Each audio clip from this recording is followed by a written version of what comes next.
And Senator Singh. Thank you, Madam Acting Deputy President. I rise to speak about the legacy of asbestos in this country and in relation to some recent movements on this issue. I last spoke about this deadly carcinogen in this place during Asbestos Awareness Week in November, and at that time I spoke about the launch of a new parliamentary group for asbestos-related disease, as well as the newly identified problem of exposure to asbestos through home renovations and the obligations of renovation TV programs to raise awareness regarding the safe removal of asbestos. The Block, a Channel 9 program, recently did just that, running an awareness segment a fortnight ago, and I've also been advised by Channel 7's Better Homes and Gardens program that they too take their obligations regarding asbestos awareness seriously and have also focused on the dangers of this substance during previous programs. I would like to take this opportunity to commend Better Homes and Gardens and the Block and call on other such programs similar to follow their lead. But, Madam Acting Deputy President, the problems associated with asbestos in this country are far deeper than just this. I recently travelled to Western Australia to meet with Robert Vukovic, AM, President of the Australian Asbestos Disease Society. It may have been an average working day for the majority of people in Perth, but for others, they were focused on ensuring that they had their regular check-up with Dr Greg DeLue. The waiting room was packed, and these were just a small sample of the thousands of people ADSA had helped over 30 years or more.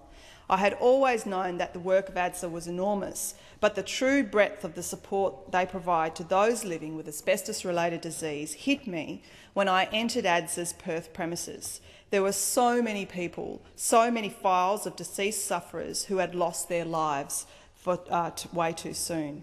The majority of victims of asbestos in Western Australia were exposed to the deadly carcinogen from the mining of blue asbestos at Wittenoom, which is today, of course, a ghost town. From the early 40s until 1966, more than 20,000 people resided at Wittenoom, including nearly 5,000 children. These residents were exposed to the blue asbestos fibres being mined in the region, putting many in the high-risk category of developing lung cancer, malignant mesothelioma, asbestosis and other pleural plaques. To date, more than 2,000 Wittenoom inhabitants, including both workers and their family members, have died from asbestos-related disease. This burden of disease is not confined, of course, to Wittenoom residents alone. Each year, more than 600 Australians die from asbestos-related disease, with this figure not expected to peak until around 2020. It is vital that medical researchers continue their search for effective treatments and ultimately a cure. But in a bid to raise much-needed funds for research, just last week, Robert, his wife and a team of ADSA supporters walked from Kalgoorlie to Perth in a bid to raise funds for the children of Wittenoom.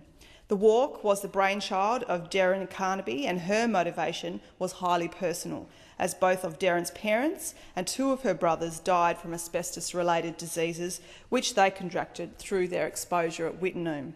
Over 5 days, the group made the 600-kilometre trek from Kalgoorlie to Perth, something I am told many labelled as just plain crazy. The walkers were greeted by more than 150 people when they completed what is now being known as the ADSA inaugural walk. Upon their arrival at the ADSA headquarters, Robert said so many people think that asbestos is a thing of the past, but it is not. It's in the air we breathe and the houses we live in. People need to be confronted with this knowledge so they can take appropriate steps to protect themselves and their children. Awareness is crucial. I was pleased to personally donate to this important cause, and I know ADSA was pleased also to receive a message from the Prime Minister in support of their efforts. I'd like to take this opportunity to commend Robert, his wife Rose, and all the volunteers and staff who work tirelessly in a bid to minimise the impact of asbestos-related disease in Western Australia. Of course, the curse of asbestos goes well beyond our sovereign boundaries. In fact, some of the Southeast Asian regions cannot buy enough asbestos building materials for the developments of their towns, their villages and their cities. And without proper safeguards for workers or regulations for inhabitants, it's like stepping back in time to the 1950s in Australia all over again. Too many countries simply ignore the warnings of the World Health Organisations and the ILO in favour of a cheap building product and of progress. They are condemning the slow death and illness of so many people. It is heartbreaking and frustrating all at once. The Global Ban Initiative continues, though, from trade unions to activists such as Laurie Kazan-Allen, the coordinator of the International Ban of Asbestos Secretariat. I met Ms Allen on her recent visit to Australia. She is an inspirational woman who works tirelessly in pursuit of a global ban on asbestos, as well as campaigning for the rights of those affected by asbestos-related disease. Ms Kazan-Allen and I spoke about a number of asbestos-related matters, including the need for internationally recognised guidelines regarding the diagnoses of asbestos-related disease, something I've raised also recently with the Minister for Health. We also spoke of recent wins for victims of the Eternit company, with the Italian court sentencing the former owner and major shareholder of Eternit, a fibre cement company in Italy, to 16 years jail each over the negligence shown to workers who died from an asbestos-related disease. The trial, which lasted 5 years, set a precedent around the world and is the biggest trial against a multinational for asbestos-related deaths. The push on a global ban must continue, and I believe Australia is very well placed to lead the international community in such an undertaking. The Australian Labor Party has already committed to the idea of leading international calls for a global treaty to ban the use of and trade in asbestos, and it suggests we do this by leading diplomatic efforts and by hosting a Global Alliance Against Asbestos conference here in Australia. The ALP has updated its party platform at the last national conference last year to recognise the legacy asbestos leaves, particularly on vulnerable people in the developing world. As a Western nation in an Asian region, I believe Australia should play a mentoring role to our poorest neighbours in sharing the process which led to the 2003 ban and the regulations that we have implemented since that time in this country. How countries like Canada can continue to mine and export asbestos truly beggars belief.